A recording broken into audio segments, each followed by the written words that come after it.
A Hat in Time has one of the most active and dedicated speedrunning communities I've ever seen, having 3,500 full game speedruns on the leaderboards alone. With so many players looking to speedrun this game, along with the encouragement from the developers themselves, to the point where they've added a built-in speedrun timer, it makes sense that there would be a few tricks that completely break the game. In this video, we're going to take a look at some of the movement, glitches, small tricks, and how the Nyakuza Metro DLC completely destroyed this game.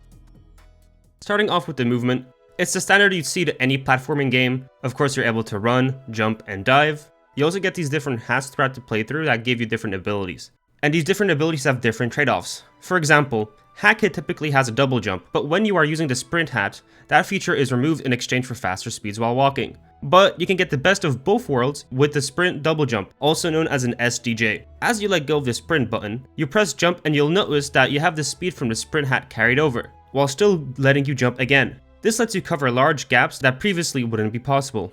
You have 2 frames to time this double jump after letting go of the sprint button, meaning that this movement is very precise, and you would have to practice it for a little bit to get it somewhat consistently. Next up, we have the double sprint jump, or DSJ for short. While sprinting off a ledge, quickly press the jump button twice, and well, you'll have a double jump, giving you lots of extra height. Again, this makes new jumps possible, letting you save minutes throughout a run. You can also combine an SDJ and a DSJ to do a triple sprint jump, or a TSJ, but I'm not able to pull it off, so I'm just going to show you this footage of someone else doing it instead. The boop emote is one of the most broken things in this game, and it's the main reason why speedrunners use the DLC to get the fastest times for the speedrun. Take this instance here. If you use the boop emote while a cutscene is playing, it will let you control Hat Kid during the cutscene, letting you move slightly forward or wherever else you want to go. With plenty of these animations in the game, this can save lots of time. But this is just a small example of what the boop can do. And before I show you some of the larger scoops that you can do with the boop, let's look at the smaller optimization. In the Mafia Town mission, heating up Mafia Town, we have to get around the island to turn off the 6 lava faucets scattered throughout the level. Typically, you'd move from faucet to faucet, but it is faster to do this checkpoint abuse at certain times, which will teleport you back to the start of the mission. If you avoid touching any solid ground throughout the stage, meaning that you're just purely bouncing off of balloons, umbrellas, tight ropes, whatever it may be, and then you get stuck underneath the faucets like so, the game will just think that you are stuck and will teleport you to the last solid ground that you were on, which, because you've avoided all of the solid ground, you will just be teleported to the start of the level.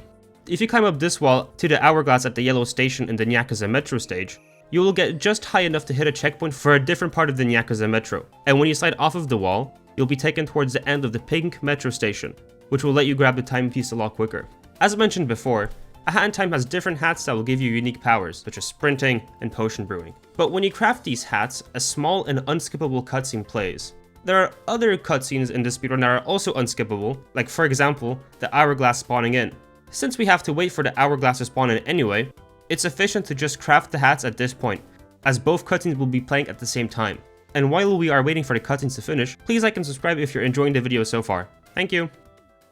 Now, let's take a look at some of the ways that the boop emote completely broke this game, starting off with the Nyakuza Metro. Back to the entrance of the yellow overpass, we go onto this long sidewalk here and climb up on top of the railing. Now, you're standing on top of the railing and you're facing away from the edge. As I jump into the air and I'll go slightly backwards, I will open the emotes wheel and select the boop emote. As you can see, I've just clipped through the walls and ground, and now I am out of bounds. To perform this trick, you need 2 things really. Firstly, you need a place that you can ledge grab onto, and secondly, there needs to be a wall below that you have to clip into. Make sure to boop before you ledge grab as well, and as you're falling down, press jump and move forward and you'll clip through the wall. Out of bounds, we slid off of the collision here by diving, which will give us enough distance to reach this blue and white box, where we then line ourselves up with the second white tile from the ledge, and jump back in bounds using the boop clip once more. Another case where the boop clip completely breaks the game happens within the first minute of the speedrun.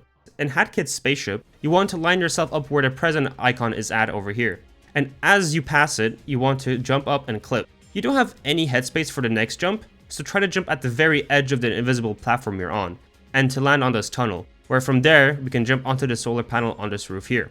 Despite the wooden wall being there, there's no collision with it, so instead we have to use the solar panel to ledge grab. Again, we boop, grab the ledge, and start falling. As we start jumping up, you pull up the hat selections menu. For the second boop, you have to bring up the hats menu.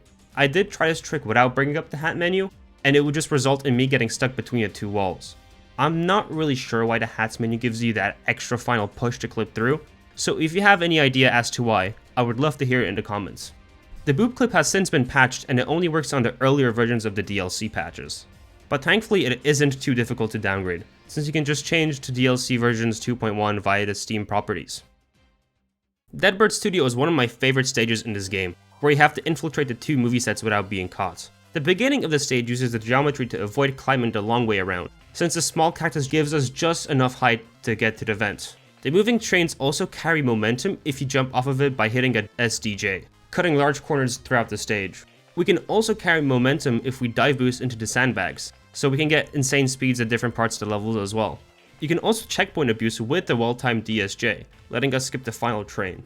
We force ourselves on top of the electric box by climbing the wall next to it, and then double jumping on top of the box.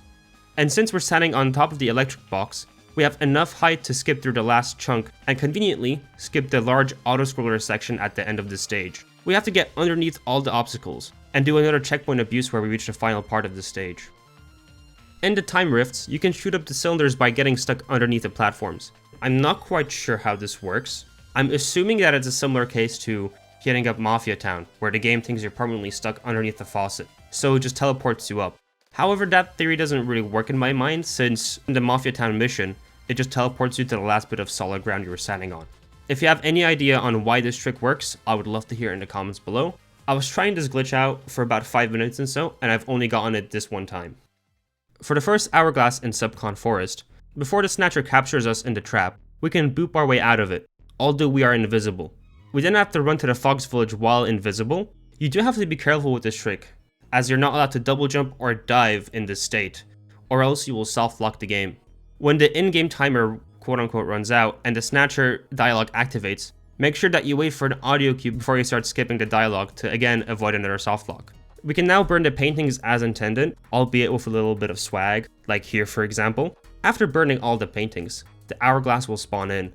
We grab one of the large cherries and get it primed for explosion. We throw the cherry into the Hourglass and grab this Hourglass as the cherry is about to explode. If done correctly, we will respawn inside of the stage while still grabbing the Hourglass, which means that we don't get sent back to the hub world and have to re-enter the stage, saving ourselves a few precious seconds. Instead of doing parkour to enter the Subcon well, you can also just dive in between the well and this tree here. If you position yourself correctly, you will just dive up into the air and get enough height to enter the well. Vanessas Manor is another huge side-scroller-esque level, but before we can even enter the mansion, we have to actually get there first. We have to climb over the ice walls to get to the mansion, where here we are introduced to the Dweller Mask Cat, where you can make these purple outlines turn into platforms that we can use to climb over the ice walls. But we're just going to ignore all of that. We can see that the double sprint jumps and sprint double jumps save a little bit of time here. After hopping on top of the second ice wall, if we space our double sprint jumps properly, we can get on top of this platform, where we can then sprint double jump onto the next platform without the ledge grab, reaching the final ice wall.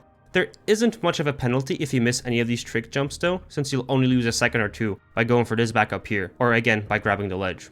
We've climbed over the ice walls in 30 seconds, something that flat earthers have been trying to do for decades. We use the basement entry to get into the manor. Instead of doing the auto-scroller, we can just get in between these barrels, taking the hidden route to the ending of the level. When entering this room, we jump on top of the doors that we came through, letting us get just enough height to skip a cutscene trigger. I've activated the cutscene here as well, just so you can see how much time you save with this jump.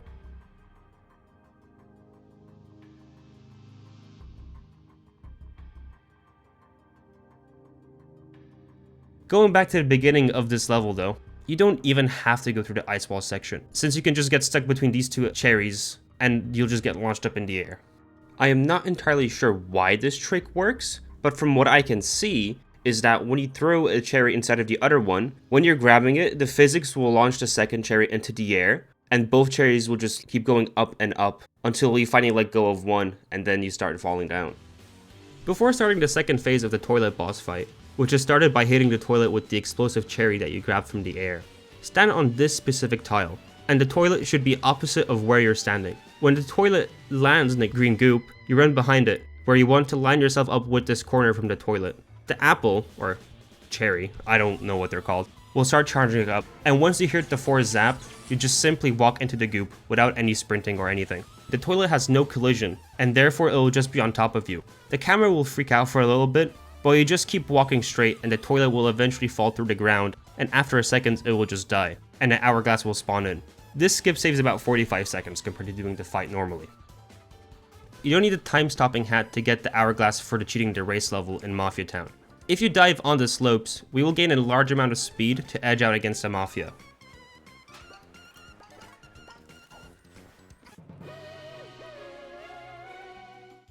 Once we collect 25 hourglass pieces, we can challenge the final stage and boss, where we get put through the final gauntlet, completing hard parkour left and right, or you can just get out of bounds and go on top of the roof.